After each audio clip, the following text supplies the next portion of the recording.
why we don't do crunches at MB Wellness.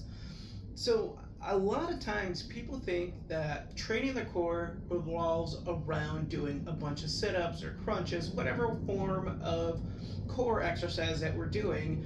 But honestly, that's not as effective as other options that you have available. There are plenty of options available for you when it comes to alternatives to training your core, but one of the main reasons that we don't do crunches here is because it can really cause a lot of pain in your low back.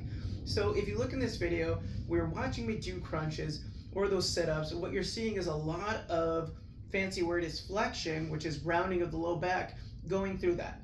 And so when I'm doing those sit-ups or those crunches, it's causing a lot of shear force, meaning fancy words for weight and force going through the spine rather than compression, meaning going downward. It's going forward and backwards here. And what that can lead to is low back pain. Your low back does not like being in a rounded position with excessive force being applied to it. That can lead into low back pain. One of the things that we know about the low backs is they're a stabilizing area. What that means is that it should secure the spot of what you're doing, so it should maintain this good alignment. And when we're going into those crunches or sit-ups, what we're doing is opposing that. So we're actually causing more harm than we are good. So there's dozens of exercises that you can do that will effectively train your core without causing the low back pain like you see in those crunches. So some of the alternatives that I really enjoy doing are glute bridges, which are great for the spine, the glutes, and the core. From there, dead bugs are another great option. As you watch through those movements, what you're looking for is that low back keeping stable onto the ground.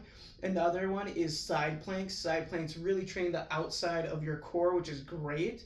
Then next is some bird dogs. Bird dogs are wonderful for the glutes, the back, and the core. Then lastly, planks to downward dogs. Those are just such a great core exercise because you're stabilizing the spine, but you're not getting into a position where you're causing force upon the low back. And those are the exercises that you see typically in our warm-up. The warm-up is meant to get dynamic mobility in, but also you're training your core at the same time.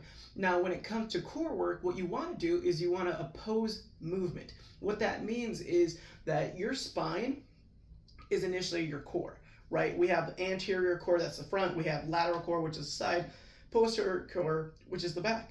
And when you're training the posterior, the anterior, and the lateral part of your spine, what you want to do is you want to prevent movement from happening, because your entire core is a stabilizing muscle, meaning that it secures the joints within movement. So it wants to resist, or in fancy terms that we call it is anti, whether it's anti-extension and flexion, anti-rotation, anti-lateral flexion, a bunch of jargon words for saying, hey, let's not move the spine, but let's oppose the movements that could initially cause injury to the spine. So the way that your core is actually being trained is that you're opposing movements to strengthen those muscles so that when you are in positions that could expose you to those likelihood of injuries, you're actually training the core to prevent that. Not to say that it's going to entirely protect you, but what it can do is reduce the amount of injuries that you could be exposed to.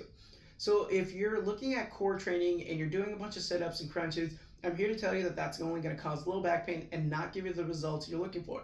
So instead, substitute them for some of the exercises I demonstrated in this video. Otherwise, if you look through our library, there's a ton of core exercises that you can dive into to get you the results you're looking for.